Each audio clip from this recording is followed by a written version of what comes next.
Kubi is back with her second offering. So tell us a little bit about this. When did you actually have time to write this? You know, it's interesting. I wasn't planning on actually writing a book.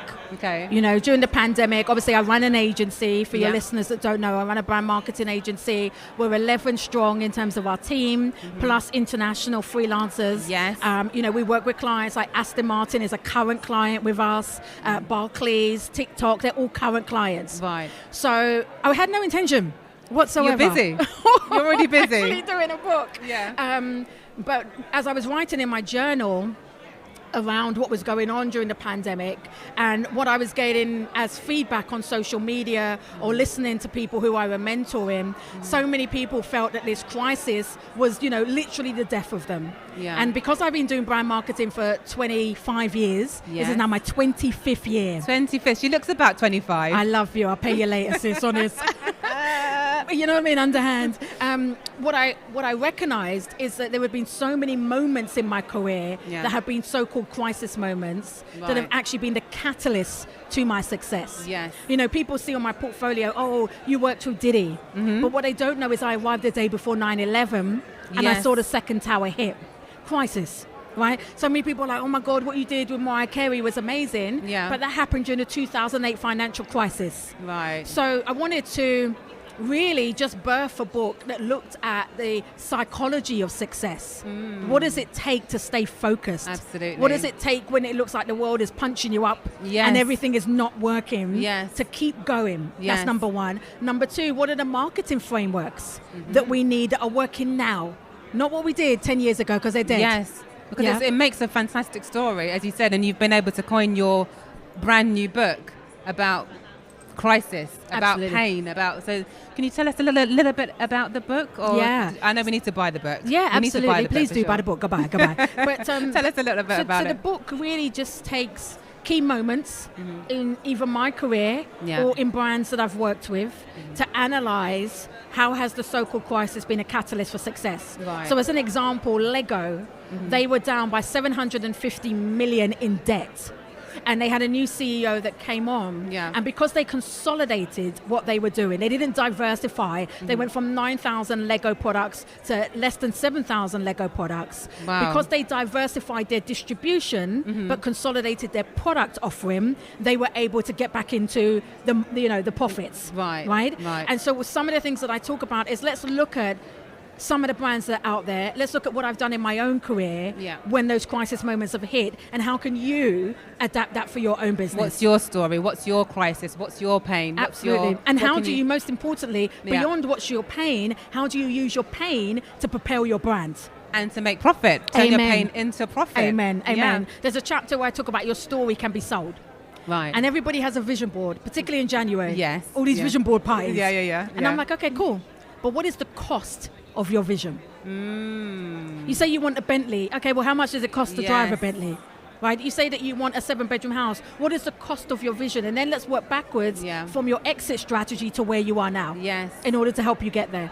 Now, I was on Kubi's mentoring group, and she spoke to us about this, kind of working backwards almost, because people think about the big vision, but sometimes that's not enough of a motivating factor. Correct. You've got to think about the sacrifices. What is it that what is the consequence, of you not doing that thing? Yeah. Oftentimes people say, oh, I want to do X. And I say, that's amazing. But what's the consequence when you don't do it? Yes. So I felt that one. Listen. What is the so as a consequence when you mum, don't do it? And when I did this exercise for myself, iOla, I was like, well, my daughter wants to go to university. I want her to go to university. You know, a private Ivy League university is $80,000 a year. Wow. Yeah. The consequence of me not doing what I need to do means when she turns 18, I won't have the cash. Right. Right? So when Right. you start to think about it from the perspective, well, what's the consequence of not showing up? What's the consequence of not launching that business? Yes. What's the consequence of not writing that Yes. business plan? Then it gets real. It gets real, and I can feel it. When you first said that, I was like, I feel that. That actually motivates you more than the actual Then the goal. dream. The dream. Absolutely. Yeah. Because, when you think about, here's another thing, I'm going to be talking about it on stage later. Yes. I tell people, the average age is to retire at 70. Then take your age and mine that by 70. What number do you have? So I'm 43. If I was to do the exercise, my number's 27. Right, okay. That means I have 27 summers left. Wow. to make this thing make sense. I felt that. Right? Really, there's no time to procrastinate. Yeah. You know, if you take that 70 number, the average age when most of us retire, and minus your age, what's your number? What's your number? And that's the number Summers you got. Yes. So what are you waiting for? What are you waiting for? What are any of us waiting for? Well, if you're here at the UK Business Show, make sure that you get to the main stage, because Kubi's going to be there sharing all her gems. It's going to be packed, guys, because I've been there, you know, the last few years when she's been on stage. It's always rammed, so make sure you get there early. What time are you on, Kubi? I'm on at 3:25 today. 3:25, okay. And what else before you leave us? I know we've got the book. Have you got any programs coming up that you're doing? Absolutely. So we've got 2 programs coming up. One of them is all around personal branding. How do you build out your personal brand? And this is for people who are either working with organizations and they're thinking they want to step out, or they're working with organizations and they want to increase their visibility within the organization, or if you're a freelancer and you are the brand, you know, maybe you're a freelance graphic designer or accountant or lawyer. So we've got that masterclass, and it's a 3-month mentoring program that we're doing with that. Plus, Crisis Made My Brand. Those of us who have got imposter syndrome. Oh, that's a big one. That's a big one. Suffer from those limited self-beliefs. Yes. Right, so we've got that mastermind, again, 3 months, and both of those start in January. Okay, so something to look forward to for 2022 if you are really trying to push yourself out there, trying to get a bit more confident. We all need a bit of help. We all need a bit of encouragement, whether it's a coach or a mentor.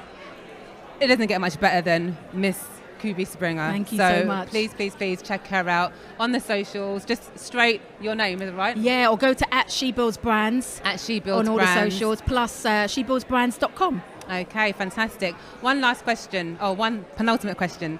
What do you think about the importance of shows like this? Because I know that you always talk about not necessarily targeting an audience by colour necessarily. Obviously, you need to know your target audience, but consumers are consumers, right? But what do you feel about the importance of a show like this exclusively for black businesses? Well, I think, first of all, if your product is designed for black people, then you've got to target them, right? Sure. So that's important. I think from what we've all learned with the pandemic is relationships are everything.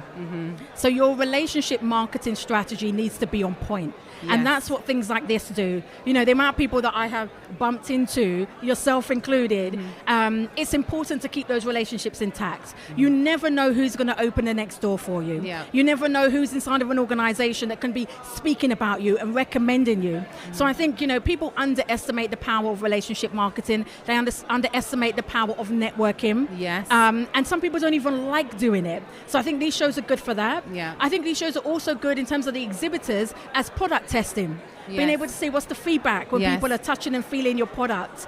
But I would say make sure you grab the data. Right. I've seen so many people that have got great products today, but they haven't got a mechanism to grab that data. They haven't got any samples for you to taste and test and take it away. So these are really good for product testing if you're doing it effectively. And then finally, pure sales. Pure sales, because she's not messing about with the sales. We need to make money. That's what business is about. So. Yeah, absolutely. So, you know, if you're exhibiting at any event, whether it's UKBB or any other event, you know, have that sales target. Be really clear with your team, like how much money are we bagging today? Right. And then touch base with each other throughout the day. How close are we to the target? Yeah. Brilliant. So if you want more, please do come down to the 3rd floor and check Kubi out on stage at 3:35? 3:25. 3:25. Don't be late. 3:25. 3:25 on the main stage. And the last question I need to ask you, I'd like to ask everybody, what does owning it mean to you? For me, owning it means you are unapologetically you. That's what it means. I discovered this when I was doing a talk at Deloitte many, many moons ago. And I kept thinking, you know, what does Deloitte want with the Justin Timberlake girl, the Beyonce girl, the Mobo girl? Like, what does Deloitte want with me? At the time, I was predominantly in fashion and entertainment. And when I got off stage, after killing it, I turned to the booking person and I said, why me? And they said, Kubi, every single year, we book men who are 50 plus, who are normally white, and go to the Russell Group universities. Right. This year, we wanted something different. And the minute they said that was when I started to own that my difference is my strength. Yes. And as black people, we need to stop running away from our uniqueness, because our unique perspective is what everybody's trying to buy anyway. And rebottle and repurpose. Right. So we need to own it. Absolutely. Perfect. Well, this has been Kubi Springer and iOla owning it with Kubi. Thank you so much. Thank you for having me.